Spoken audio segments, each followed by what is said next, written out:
നമസ്കാരം, ഞാൻ ഷിംജിത്ത് തില്ലങ്കേരി. ഇന്ന് നിങ്ങളെ പരിചയപ്പെടുത്തുന്ന ഒരു വൃക്ഷമാണ് ശിംശിവ എന്ന് പറയുന്ന ഒരു വൃക്ഷത്തെയാണ് ഞാൻ നിങ്ങളെ പരിചയപ്പെടുന്നത്. ഇതാണ് ശിംശിവ അല്ലേ?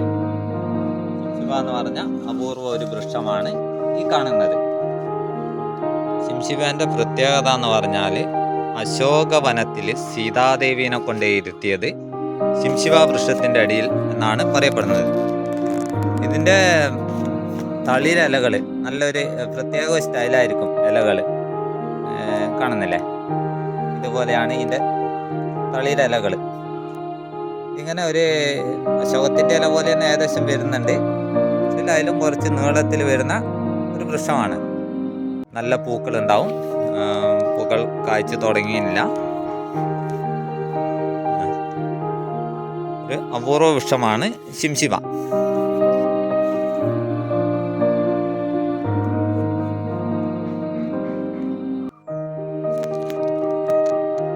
ശിംശിവ എന്ന് പറഞ്ഞിട്ട് നമുക്ക് കിട്ടുന്ന ഇത് സാധാരണ ബ്രൗണിയ എന്ന് പറയുന്ന ഒരു ചെടിയാണ് ശിംശിവ എന്ന് പറഞ്ഞിട്ട് കിട്ടുന്നത്.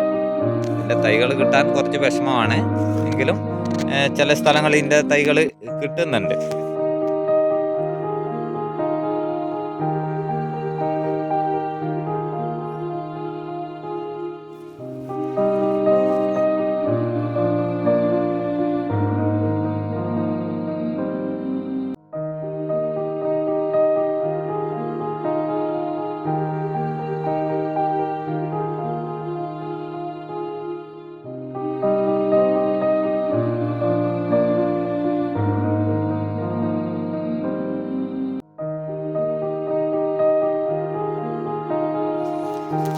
ഇതാണ് ബ്രൗണിയ എന്ന് പറയുന്ന ചെടി.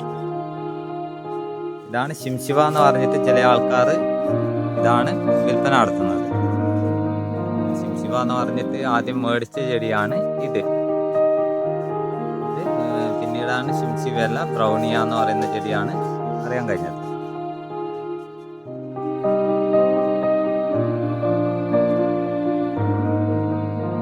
ബ്രൗണിയൻ്റെ പ്രത്യേകത എന്ന് പറഞ്ഞാൽ അതിൻ്റെ ഒരു മൊട്ട് പോലെ ഒരു കൂമ്പൽ പോലെ വന്നിട്ടാണ് അതിൽ നിന്നും പൊട്ടി വിടർന്നിട്ടാണ് ഇത്രയും ഇലകൾ വരിക. അങ്ങനെയുള്ള ഒരു ചെടിയാണ് ബ്രൗണിയ. ശിംശിവക്ക് നേരിട്ട് ഇലകൾ അശോകത്തിൻ്റെ ഇല വരുന്ന പോലെയാണ് വരിക.